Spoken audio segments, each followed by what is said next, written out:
So we'll be doing the text inside the Ben Ish Chai. This is going to be the Hakdamah to the halachot of Tzitzit in the first parasha is Parshat Berishet. Like we said before, these Hakdamot were given. These are, I guess, we call them a short, abridged version of what the Ben Ish Chai would give. He would give about a 3 or 4 hour lecture every Shabbat on halachot, and he also understood that the power of people is that they need to be enticed or to be intrigued by the topic at hand. So he would give them something to think about, and he would involve them with a little Kabbalah, and this way that their palate, as it was, would be watered, and then they would go into the halacha. So we will read his Hakdamah, and we will try to B'ezrat Hashem not just translate but explain it so that we can grab something from it.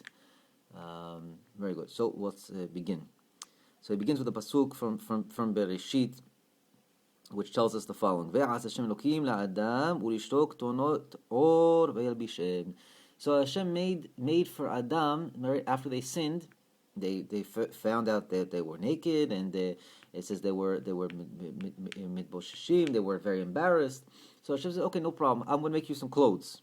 So he makes them some leather skins, it says, and he clothes them. Okay, very simple pasuk, but of course, as we spoke about before, this pasuk hints to a lot of interesting things to do with man's status after the sin, right? Like we spoke about before, we said tonet or is spelled with an ayin, right? Which is very different from when or is spelled with an aleph, because when or is spelled with an aleph, it means light. When or is spelled with an aleph, it means light, and with an ayin, it means skin. And again, we said before that this hints to us the very different levels of man.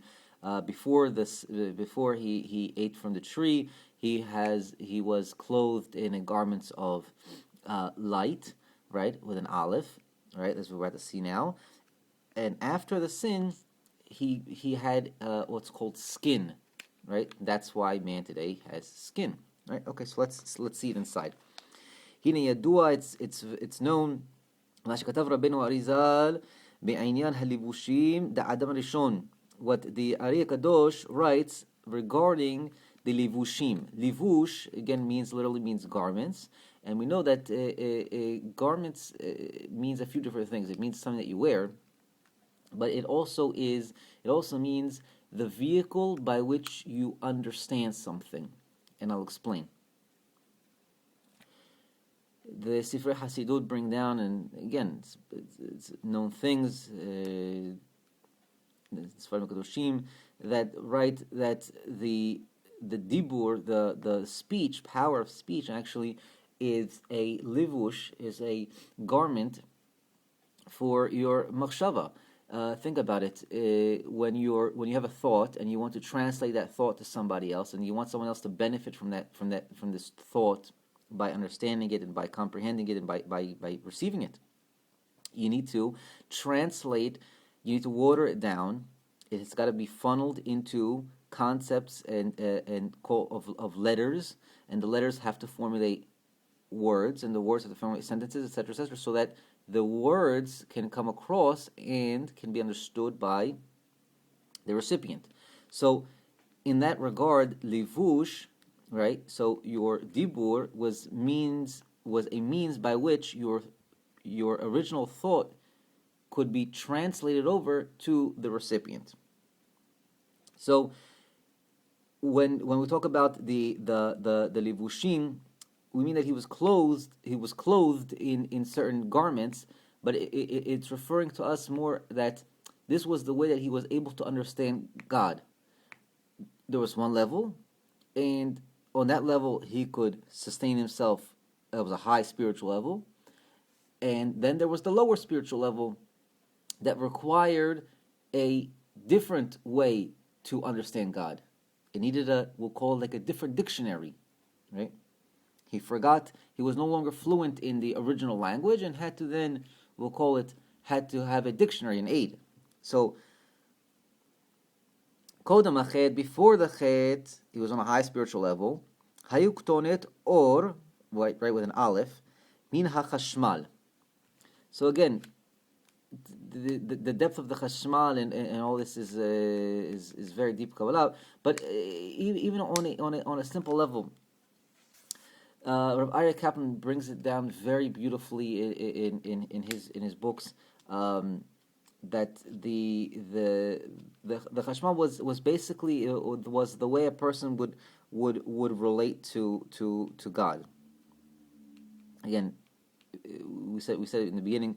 Chash is quiet and mal is to circumcise, and Adam was able to detect the chash, the quiet spiritual essence within the physical nature of things by circumcising away the peels, we'll call it. For example, he would see a tree, but he saw more than a tree. He knew why a tree was called an eitz. He would see a lion. Remember we said that when he named the animals, he would see a lion, he would call it an aryeh. He knew its spiritual source. He didn't have eyes that were closed off. So when the light that he had was from the chashmal, it was on a very high spiritual level. וכשחטא, הפסידו אותם הלבושים דחשמל, שהם שעה נהורין כמניין חשמל. Okay, again, the word chashmal is 378, right? Shinayin het, right? And this is what's called sha'ach nehorin. Again, these are concepts that we cannot translate on all of them. These are, each one is a concept. V'asa lo malbush aher miklipat noga. And so he no longer, after the sin, could sustain on that level, but he gets a klipat noga. So again, klipat noga, just briefly explain. Klipat noga is like this. The word noga, as Rabbi Aryeh Kaplan translates beautifully, he says it's like it's a dimmed light. And what basically happens is that there's a dim light inside a box, we'll call it. And the box is locked. And if you can open the box, you've then retrieved that light, and then the light can shine in all of its glory. So that little idea is basically what physicality is today.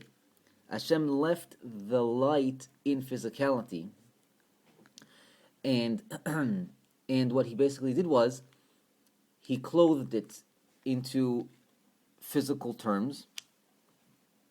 And now man's job is through mitzvot, is to, what he does every time he does a mitzvah is he attracts or opens up these boxes and removes the light from within the mitzvot. Okay? And that's what's called tonet or. That's with an ayin, skin. Because now it required him to be very physical. Meaning like this. He would now need to eat physically, sleep, work the land. He would take a very physical lifestyle now. But the physical lifestyle was still going to be able to get him back to the same message. That's why he called it a klipat noga, and it was no longer a chashmal. A chashmal was almost like a radiant light, and he was able to see it clearly, beautifully. His garment after, again, his translation after was that you would still be able to get to that light, but you would have to do it by now going and extracting it from the physicality. Mashain came before, he was able to see physicality and would already see in the physicality that light. Again, physicality was almost as if it didn't change. it's us. We changed. Our eyes changed. וכנזכר בעץ החיים, שער ק"נ, in the 50th chapter of עץ החיים, עיקר דבריו יעוין שם. Check it out there, he says. גם כתב אריז"ל בשער הכוונות, בכוונת מלביש ערומים. So in the morning we say the bracha of Baruch Atah Hashem Elokeinu melech haolam, malbish arumim, that you clothe the naked, right? And so the pshat is that you are thanking Hashem for giving a person clothing. However, the BIH is about to give us a whole new idea here for this bracha related to the garments that we're talking about. The malbush ha'adam hu min hakdusha. Because really, a man is clothed with garments of holiness.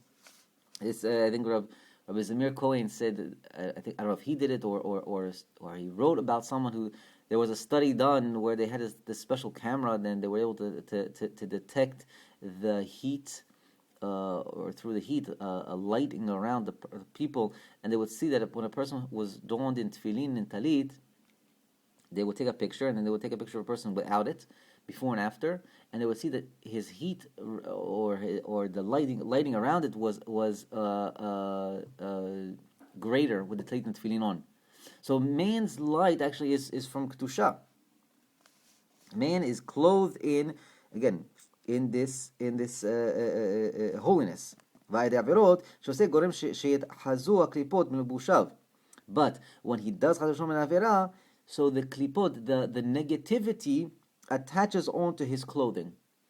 So when we say that man is holiness, the body is not.